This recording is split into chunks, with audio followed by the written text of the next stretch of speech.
There is a sign standing at the main gate of an ancient ruin in Rajasthan, India, that sends a chill down the spine of even the most hardened skeptics. It is not a warning about structural instability, nor is it a caution against wild animals or falling rocks. It is a government mandate issued by the Archaeological Survey of India, a federal body grounded in science and bureaucracy. The sign reads, in no uncertain terms, entering the borders of Bhangarh before sunrise and after sunset is strictly prohibited. Legal action will be taken against anybody who does not follow these instructions. This is the only place in India, and perhaps the only place in the entire world, where a government explicitly bans entry due to the documented danger of the paranormal. This is not a folklore attraction or a haunted house designed for tourists. And this is Bhangarh Fort, a place where history and horror bleed into one another, where the silence of the desert is heavy with the screams of centuries past. Welcome to Nocturnal Ledger. To understand the terror that permeates the very soil of Bhangarh, we must first strip away the modern world. Forget the safety of electric lights and the comfort of digital screens. We must travel back to the year 1573, to the scorching heat of the Thar Desert, where the Aravalli mountain range cuts through the landscape like the spine of a sleeping dragon. It was here that Raja Bhagwant Das, a powerful ruler, established the township of Bhangarh for his younger son, Madho Singh. At its height, this was not a ghost town. It was a jewel of architecture and prosperity, a bustling metropolis of over 10,000 souls. The ruins that stand today, unbroken and sun-bleached, were once vibrant havalis, grand temples, and a palace that scraped the sky. Historical records paint a picture of opulence. The Johari Bazaar, or the marketplace, was lined with double-story shops selling precious stones, silks, and perfumes. The air would have smelled of spices and jasmine. But if you walk through that same marketplace today, you will notice a chilling architectural anomaly that defies logic. The shops and the houses that line the streets have no roofs. It is not that the roofs have decayed over time while the walls remain perfect. It is that every time a roof is built in this specific section of the fort, it collapses. Locals and historians alike will tell you that this is the physical manifestation of the first curse that struck this land. A curse born of hubris and a broken promise. According to the oral traditions passed down through generations of villagers who live on the periphery of the danger zone, the land originally belonged to an ascetic, a sadhu named Guru Balu Nath. He was a man of deep meditation and spiritual power who lived in a small cave on the hillside. When King Bhagwan Das asked for permission to build the fort, the Guru agreed, but he laid down a single, non-negotiable condition. He said that the shadow of the king's palace must never touch his humble retreat. If the shadow of royalty ever fell upon his place of meditation, the city would be doomed to destruction. For a time, the rulers respected this warning. The fort was built, and the palace was kept at a modest height. Life flourished. But as power often breeds arrogance, the successors of the original king sought to expand. A later ruler, Ijab Singh, decided to raise the height of the palace, adding stories to the structure until it towered over the valley. At the precise moment the construction was completed, the sun dipped in the sky, and the long, dark shadow of the new tower crept across the earth, inch by inch, until it swallowed the Guru's retreat. The reaction was instantaneous. It is said that the Guru, in a fit of divine rage, cursed the village. He declared that the city would be destroyed and that no roof would ever be able to cover the heads of its inhabitants again. Shortly after, a calamity struck. Some records suggest a devastating war, others a famine. But the result was that the population was decimated. To this day, any attempt to build a concrete roof in the cursed vicinity results in a collapse. It is a tangible, physical reminder that some promises, once broken, carry a price that eternity cannot pay. But if the curse of Guru Balu Nath explains the broken architecture, it is the second legend, the story of Princess Ratnavati, that explains the malevolence that stalks the ruins after dark.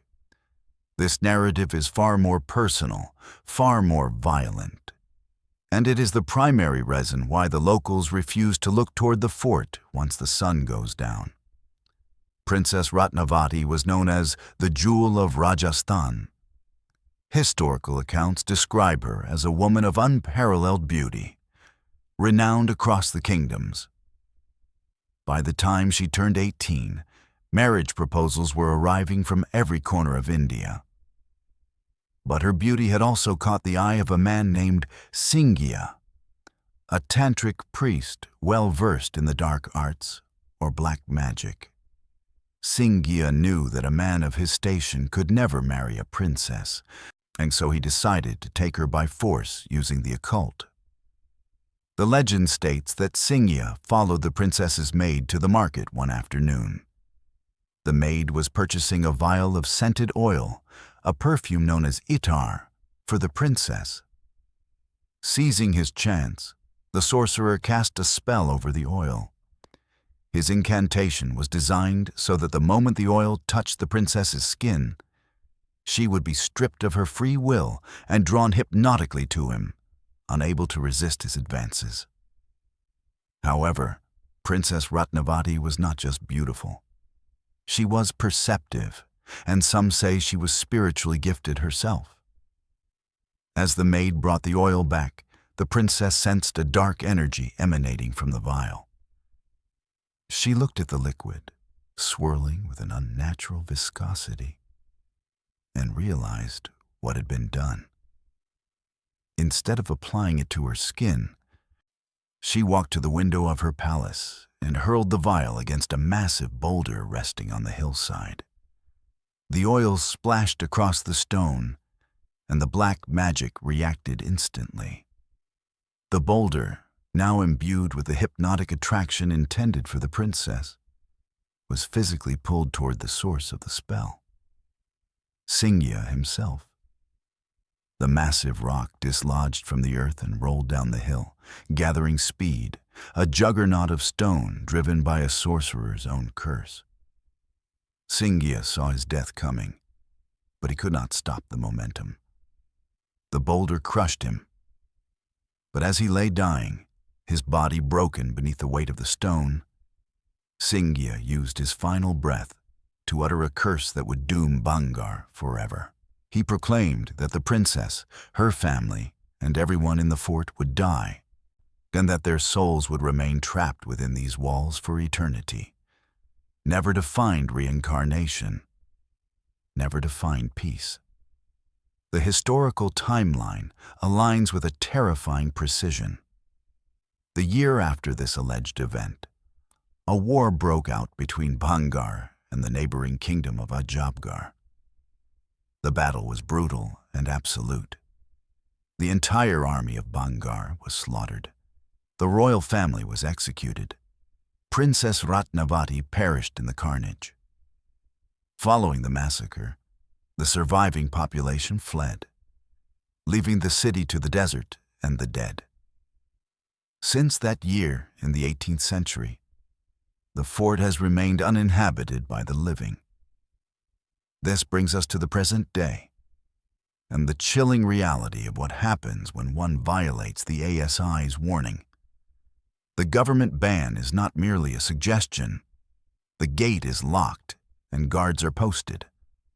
However, the perimeter of the fort is vast, and the walls are crumbling. Over the decades, thrill seekers, paranormal investigators, and skeptics have bypassed security to spend a night in the cursed city. Their testimonies form a tapestry of horror that is difficult to dismiss as mere hallucination. One of the most persistent reports concerns the atmosphere of the fort as soon as the sun sets. During the day, Bhangarh is a popular tourist destination. The architecture is stunning, the monkeys play in the trees, and the sun is bright. But witnesses claim that the moment the light fails, the air pressure physically changes. A heavy, suffocating silence descends on the valley. The chirping of birds stops abruptly. The wind dies down. And then, the smells begin. Multiple unrelated witnesses, separated by years and geography, and have reported the sudden, overwhelming scent of burning flesh, mixed with the sweet, cloying odor of cura, a type of screw pine flower used in ancient perfumes. It is a smell that has no source, drifting through the empty stone corridors. This is often followed by the sound of music, not the chaotic noise of the modern world, but the rhythmic, distinct sound of gungroos, the ankle bells worn by dancers, and the low hum of a sad, melancholy song echoing from the dancers' haveli, the ruins of the dancers' quarters. But the auditory hallucinations are the least of the dangers. There are physical manifestations that have resulted in severe psychological trauma and, in some cases, death. Consider the documented case of 3 young men from New Delhi who decided to challenge the legend in 2008. They drove to Bhangarh, parked their car outside the perimeter, and hiked into the ruins with flashlights and video cameras. According to the survivors' account given to local police, they spent the first few hours joking and exploring the roofless bazaar. Around 2 a.m., the mood shifted. They were exploring the main palace complex when they felt they were being watched. This is a common sensation known as scopophobia, but this was more intense. They described a feeling of malevolence, a sense that the shadows were moving independently of the light. One of the men claimed to see a woman standing by a window in the royal palace, shouting at them in a language they couldn't understand. Panic set in. As they turned to run, they reported hearing footsteps pursuing them. Heavy, rapid footsteps that crunched on the gravel but belonged to no visible body. They scrambled back to their car, terrified and breathless. They sped away from the fort, desperate to put distance between themselves and the ruins. In their haste and terror, the driver lost control of the vehicle on the dark highway. The car flipped multiple times. 2 of the men died instantly. The third survived just long enough to tell the story of what they saw in the window before succumbing to his injuries. Skeptics will say this was just a car accident caused by adrenaline and reckless driving. But to the locals, this is the pattern of Bhangarh. The curse does not always kill you inside the walls. Sometimes it follows you home. Another chilling account comes from a group of paranormal investigators who obtained special permission to conduct a sweep of the area in 2013. They were equipped with EMF meters, thermal cameras, and digital voice recorders. Their findings were disturbing.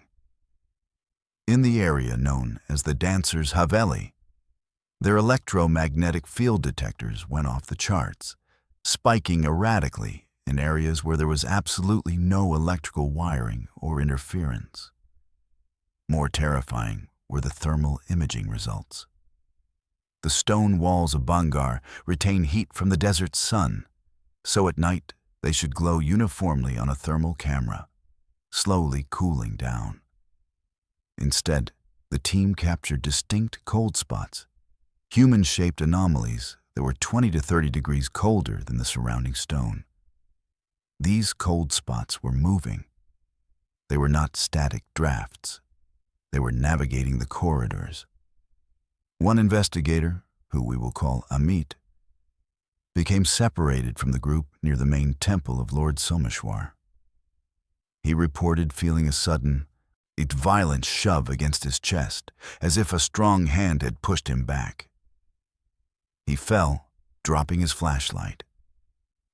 When he scrambled to pick it up and shine it forward, the beam cut through the darkness to reveal nothing but that empty air. However, upon reviewing the audio evidence later, the digital recorder in his pocket had captured a sound at that exact moment. It was a low, guttural growl, followed by a whisper that sounded indistinguishable from a human voice saying, "Jao," the Hindi word for go. The psychological impact on the locals cannot be overstated. If you visit the nearest village, Gola Kabas, you will notice that no house has a window facing the fort. The villagers are terrified of looking at the ruins at night. They speak of the Chudile, the witches, and the restless spirits of the soldiers who died in the final massacre. They believe that the fort is a holding cell for souls that cannot move on. There is also the phenomenon of the wells. Bhangarh has several ancient step wells. Tourists are often warned not to go near the steps, as they are steep and slippery. But there is a darker reason. There are reports of people feeling an inexplicable urge to jump when they look into the black water. It is described as a hypnotic pull, a voice in the back of the mind suggesting that the water is a gateway. In one tragic incident, a young tourist fell into the stepwell and sustained severe injuries. While being rescued, he was delirious, screaming that someone had pulled his ankles. His friends, who were standing right next to him, swore that he had been standing still one moment and was violently yanked downward the next.